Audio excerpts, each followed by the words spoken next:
Senhor, estamos todos reunidos em Teu nome, rogando vossas bênçãos, para que possamos nos fortalecer, aprender e vivenciar os vossos ensinamentos, nos tornando melhores a cada dia.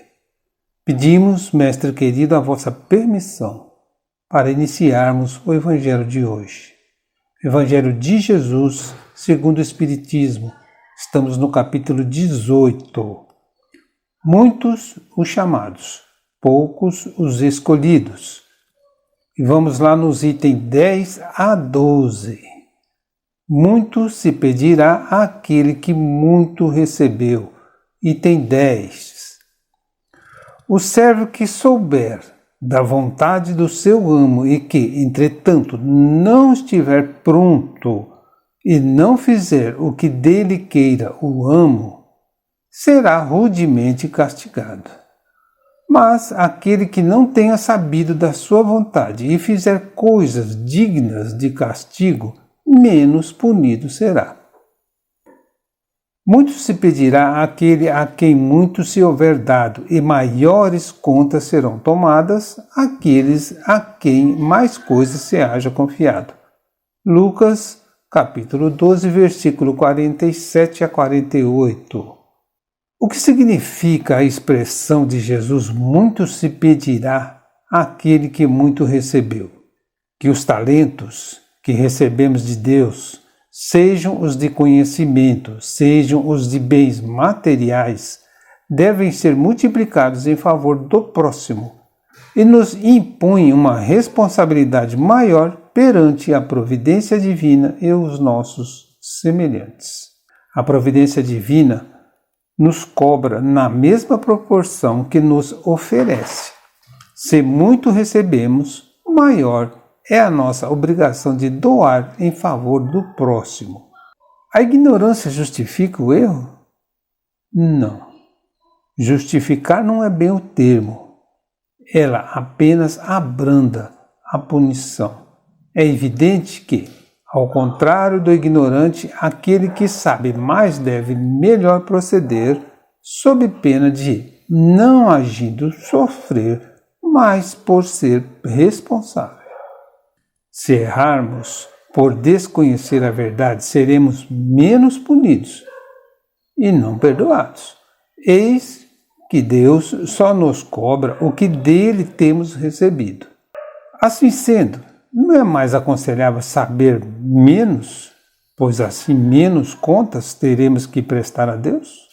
Constitui isso um regozijo efêmero, que apenas fará com que retardemos o nosso progresso, cuja lei, mais cedo ou mais tarde, inexoravelmente teremos que aderir.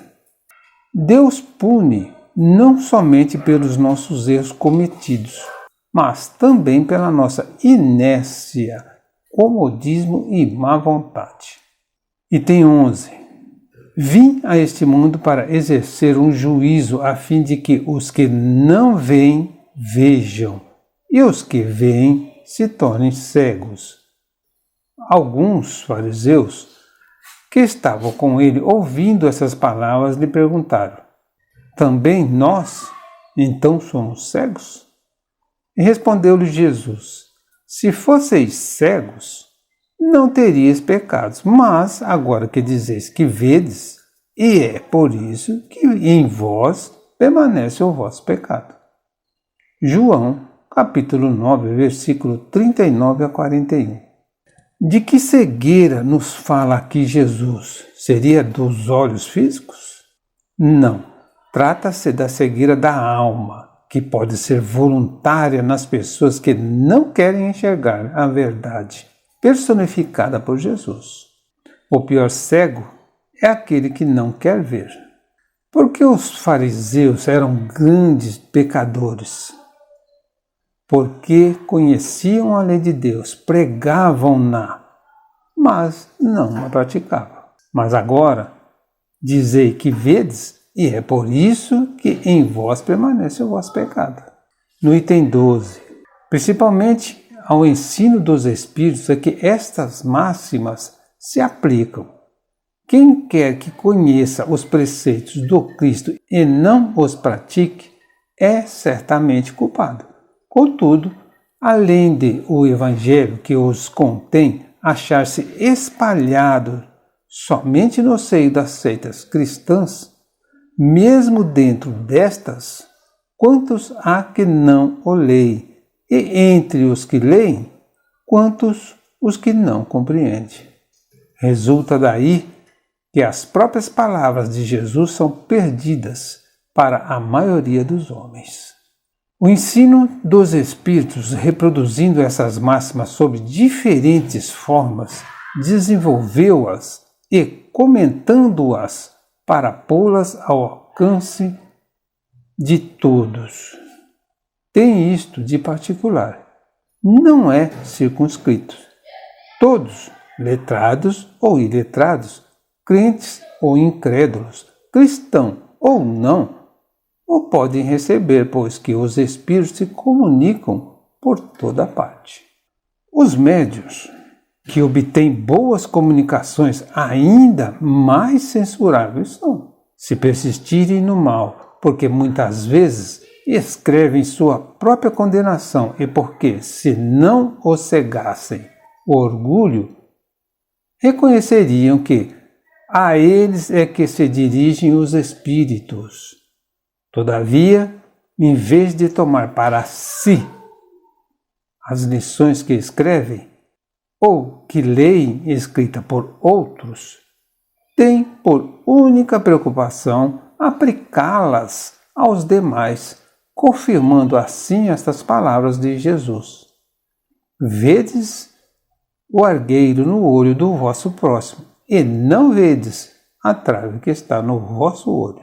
A gente já viu isso no capítulo 10, item 9. Aos espíritas, pois, muito será pedido, porque muito hão recebido, mas também aos que houverem aproveitado, muito será dado. O primeiro cuidado de todo espírita sincero deve ser o de procurar saber se, nos conselhos que os espíritos dão, alguma coisa há de que lhe diga respeito. O Espiritismo vem multiplicar o número de chamados. Pela fé que faculta, multiplicará também o número dos escolhidos. O Evangelho está ao alcance de todos? Sim, pois ele veio para atingir todas as camadas, podendo o seu aprendizado ser acessível e adquirido por todos, inclusive por analfabetos, pelo simples ouvir de suas prédicas. O ensino dos Espíritos, que se espalha por toda parte, permite que as máximas do Evangelho se estendam a todos, letrados ou iletrados, crentes ou incrédulos, cristão ou não. O conhecimento do Evangelho implica a vivência de seus conhecimentos? Sim, o conhecimento implica proporcionalmente? Sim, o seu conhecimento implica proporcionalmente responsabilidade pelos atos cometidos. Assim sendo, aqueles que o conhecem e não o vivenciam serão mais severamente punidos. O Evangelho não é apenas uma admirável filosofia de vida, mas encerra as próprias leis da vida, às quais estamos subordinados. O conhecimento espírita propicia mais responsabilidade? Sim. Contudo, maiores alegrias também, se bem praticado. Aos espíritas, pois, muito será pedido, porque muito hão recebido, mas também aos que houverem aproveitado, muito será dado. Conclusão: os talentos que recebemos de Deus em termos de conhecimentos e bens materiais devem ser multiplicados em favor do próximo. Perante Deus, a responsabilidade dos nossos atos é diretamente proporcional ao esclarecimento de que já somos portadores. Encerramos aqui uma parte do capítulo 18. Muitos serão chamados, poucos os escolhidos. Agradecemos ao Mestre Jesus todo o amparo e proteção.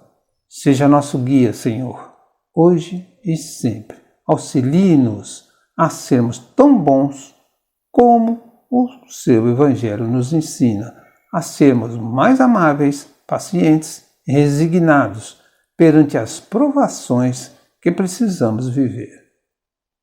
Que Jesus abençoe a todos.